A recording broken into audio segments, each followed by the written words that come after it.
विद्युत धारा में प्रतिरोधों का संयोजन। क्या बचा हुआ है? प्रतिरोधों का संयोजन। प्रतिरोध किसे कहते हैं? जो विद्युत धारा के मार्ग में क्या करता है? रुकावट पैदा करता है या बाधा डालता है, उसे हम लोग क्या कहते हैं? प्रतिरोध कहते हैं। देखिए, प्रतिरोधों का संयोजन दो प्रकार से होता है। एक होता है आपका श्रेणी क्रम में और एक होता है आपका पार्श्व क्रम में। किसमें? श्रेणी क्रम या पार्श्व क्रम, सीरीज में या फिर पैरेलल में। ध्यान दीजिए, नंबर 1, श्रेणी क्रम और पार्श्व क्रम में कुछ कॉमन चीज़ें हैं, आपको ध्यान रखना होता है। श्रेणी क्रम में जो मुख्य बातें होती हैं, इसमें आपको ध्यान रखना है कि क्या समान होता है। श्रेणी क्रम में धारा को लिखते हैं हम आई से, और ये श्रेणी क्रम में क्या होता है? समान होता है। और विद्युत धारा का मात्रक एम्पियर होता है, और इसको मापते हैं हम लोग किसमें? एमीटर में। और इसमें ज़्यादा कुछ नहीं आपके दिमाग में रखना है। क्या समांतर क्रम में क्या समान होता है? विभवांतर किससे लिखते हैं? भी से, कैपिटल भी से। विभवांतर का मात्रक। अच्छा, विभवांतर को किससे मापते हैं? ये ध्यान देना है। किससे मापा जाता है भैया?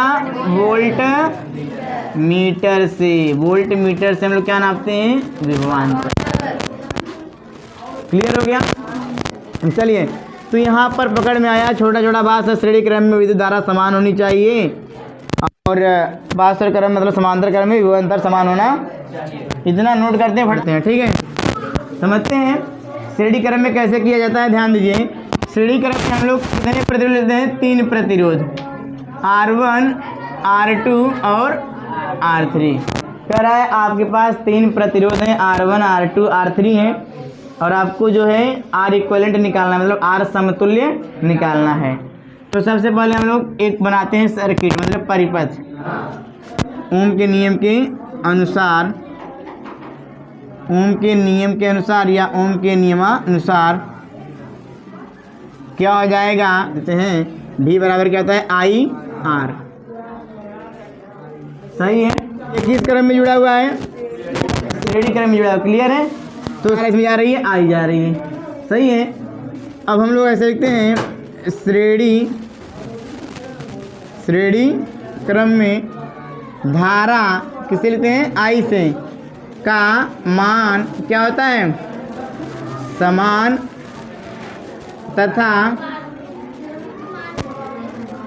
तथा विभवांतर क्या होता है? असमान माने अलग अलग होता।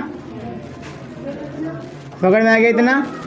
चलिए, तो हम मान लेते हैं R1 के लिए वोल्टेज, और इसके लिए सही है। तो हम ऐसे लिखते हैं कुल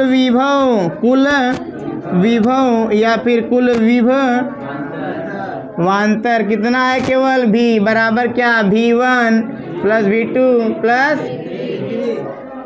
सही है।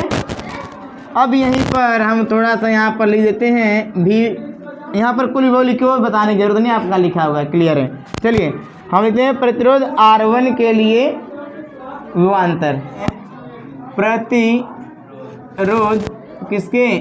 R1 के लिए। देखिए, आपका ये लॉन्ग में आएगा, 5-6 नंबर देगा, तो आपको थोड़ा इसको बना के अच्छे से लिखना है, नहीं तो आप ऐसे घिस पीट देंगे तुरंत हो जाएगा। विभवांतर माने V1 क्या हो जाएगा? आई R1। इसी प्रकार है ना, इसी प्रकार ऐसे लिख देंगे R2 व R3 के लिए। क्या हो जाएगा? V2 बराबर क्या हो जाएगा? IR2 कामा, और V3 बराबर क्या हो जाएगा? IR3। अब हम लोग ऐसे कर देते हैं, अगर चाहे यहाँ पर हम समीकरण बना दें और अच्छा हो जाएगा। यहाँ पर हम लोग इसे समीकरण बोलते हैं, ऐसे समीकरण नंबर 1। इसको समीकरण नंबर 1 पर हम क्या कहेंगे कि V1, V2 तथा V3 का मान समीकरण नंबर 1 में रखने पर V1, V2, V3 का मान समीकरण 1 में रखने पर। सही है। V1, V2, V3 लिखा हुआ है, ध्यान दीजिएगा, रखने पर।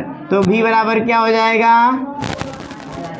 IR 1 IR3 सही है।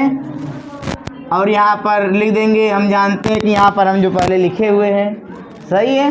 चलिए क्या होता है IR, यहाँ पर क्या आ जाएगा बोलिए I और I प्लस IR3 सही है। क्या कॉमन आएगा अब कोष्टक के अंदर क्या होगा सही है। यहाँ पर क्या आ जाएगा I से IR, तब यहीं पर बस लास्ट में लिखिए, दुनियादारी छोड़ दीजिए। R कुल बराबर R1 R2 R3 पकड़ में आ गया। ऐसे कर दीजिए, काम करिए खत्म। और यह जो कैपिटल आई है यहाँ पर स्मॉल आई है, कंफ्यूज मत होइए। आपने ये बताया ये ओम का नियम है और इसमें आपने परिपथ माना कि स्मॉल आई धारा क्या है बह रही है, इसलिए यहाँ पर क्या लिखा गया स्मॉल आई लिखा गया है। नोट करिए फटाक से, फिर दूसरा देखते हैं। चलिए तो हम कैसे लिखते हैं कि माना R1 R2 R3 तीन प्रतिरोध समांतर क्रम में जुड़े हुए हैं, तो कुछ लिख दिया जाए। माना R1 R2, आप लोग साथ साथ में लिखते चलिए। माना R1 R2 व R3, माना R1 R2 व R3 कितने प्रतिरोध, तीन प्रतिरोध किसमें जुड़े हुए हैं, समांतर क्रम में संयोजित हैं, या जुड़े हुए हैं समांतर क्रम में क्या है संयोजित हैं, या तो फिर क्या हुए हैं जुड़े हुए हैं। और समांतर क्रम में क्या होता है बताइए, विभव का मान समान और धारा का मान अलग अलग। और हम जानते हैं कि ऐसे लिखते हैं ना, और हम जानते हैं कि तुम मुझे क्या याद करोगे। हम जानते हैं कि किसमें समांतर क्रम संयोजन में धारा का मान कैसा होता है अलग अलग, मतलब असमान, तथा विभवांतर क्या होता है समान होता है। कितना काम करके रोक देंगे, क्लियर है ना। तो यहाँ पर मान चलिए देखिए डायग्राम में, तो आई धारा बह रही थी, यहाँ पर तीन प्रतिरोध लगे हैं R1 R2 और, तो हम कहेंगे भैया इसमें जो धारा जा रही है वह क्या है, वह I1 है। और फिर इसमें बने धारा क्या आएगा I2, और तीसरे बने धारा क्या जाएगी I3। चलिए नियम से या ओम के नियमानुसार सूत्र जो होता है उसको आप लिखिए इस फॉर्मेट में, V बराबर क्या होता है IR, ये तो आपका सूत्र होता है ठीक है। और यहाँ पर एग्जामिनर को ऐसे आप बता दीजिए भैया ये क्या है सूत्र है। चलिए अच्छा, अब R1 में बहने वाली धारा सही है, लेकिन उससे पहले एक लाइन लिखना है कि परिपथ में कुल धारा सही है। तो कुल धारा माने क्या था स्मॉल आई बराबर I1 फिर I2 फिर I3, पकड़ में आ गया ना।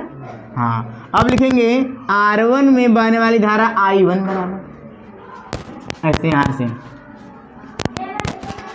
R1 माने इस R1 में प्रतिरोध R1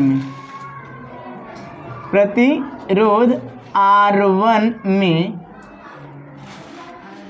बहने वाली धारा कौन सी धारा भैया वह I1, कौन धारा है I1। ध्यान दीजिए I1 बराबर क्या आ जाएगा V/R1 सही है। सर कैसे आया, यहाँ से देखिए I बराबर क्या जाएगा V/R, यहाँ से देखिए I इधर रहने दीजिए तो जाएगा I और V इधर है तो V और R कहाँ है इसके नीचे, सही है ना।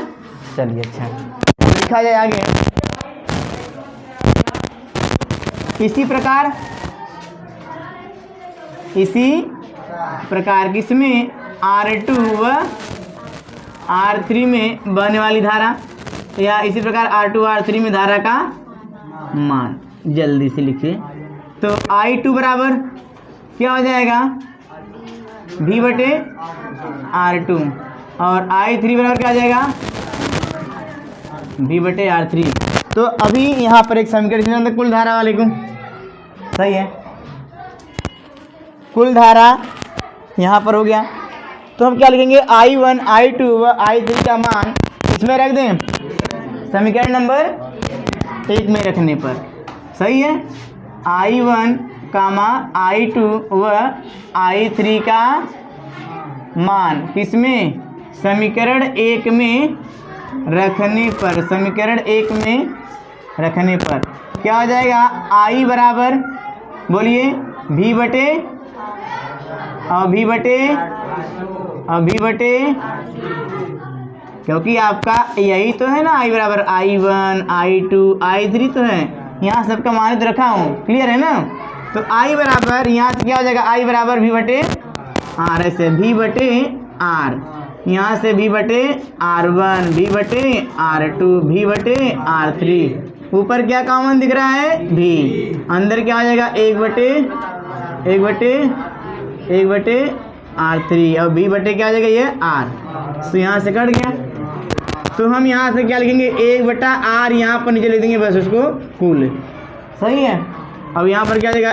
1/R1, 1/R2 और 1/R3, क्लियर है ना।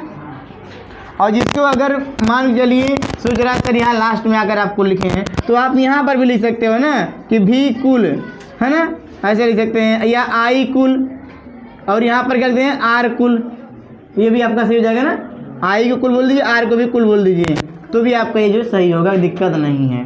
और लास्ट में आकर के वैसे लिख देंगे तब भी आपका चलेगा, ठीक। चलिए अच्छा, इसको आप लोग लिख लीजिए।